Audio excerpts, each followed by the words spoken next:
High বন্ধুরা, আসসালামু আলাইকুম। কেমন আছেন সবাই? আশা করছি সবাই ভালো আছেন। আজকের রেসিপি হচ্ছে কাতলা মাছের মাথা দিয়ে মুড়ি ঘন্ট। তো এখানে কাতলা মাছগুলো বাবা বাজার থেকে কেটেই নিয়ে এসেছিল। তো ভালো করে পরিষ্কার করে নেব। পরিষ্কার করে নেওয়া হয়ে গেলে নুন আর হলুদ দিয়ে মাখিয়ে রেখে দিতে হবে কিছুক্ষণ।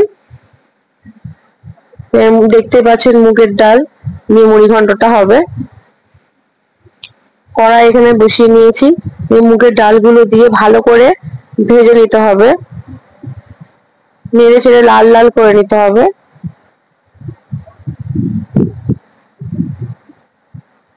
দেখতে পাচ্ছেন মুগের ডালগুলো আমাদের লাল লাল হয়ে এসেছে। এবার মুগের ডালগুলো প্রেসার কুকারের মধ্যে দিয়ে দিতে হবে। আবারও কড়াইটা বসিয়ে নিয়েছি। তারপরে দিয়ে দিতে হবে তেল।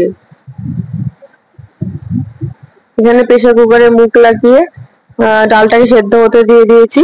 আর এখানে মাছের মাথাটাকে, কাতলা মাছের মাথাটাকে দিয়ে দিতে হবে, যাতে ভালোভাবে ভাজা হয়ে যায়। ভালোভাবে ভাজতে হবে কিন্তু লাল লাল করে। ভাজা হয়ে গেলে এবার এক সাইড ভাজা হয়ে গেলে আর এক সাইড উল্টে নিতে হবে।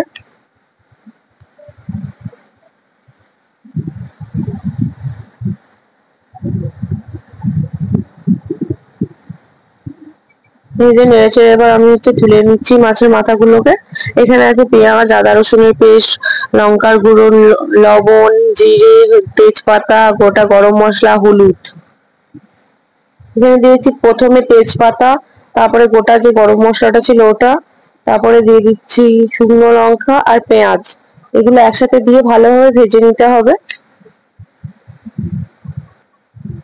তারপরে দিয়ে দিচ্ছি আদা আর রসুনের পেস্ট।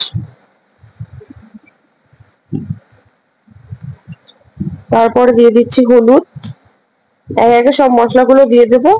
এটা হচ্ছে জিরে আর ধনের গুঁড়ো, লঙ্কার গুঁড়ো আর লবণ দিয়ে ভালো করে নেড়ে চেড়ে মশলাটাকে কষিয়ে নিতে হবে।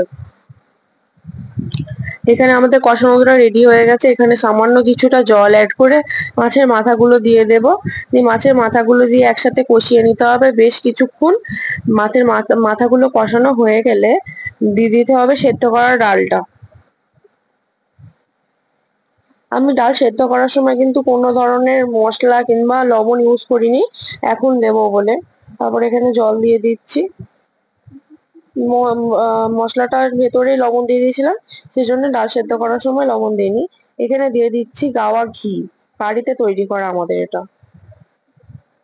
তো এখানে এটা দেওয়ার পর মানে এত সুন্দর গন্ধ বেরোচ্ছে, কি আর বলবো। আপনারা বাড়িতে ট্রাই করে দেখুন, সত্যি ভালো হবে। আমাদের ভিডিও ভালো লাগলে প্লিজ শেয়ার করবেন, সাবস্ক্রাইব করবেন,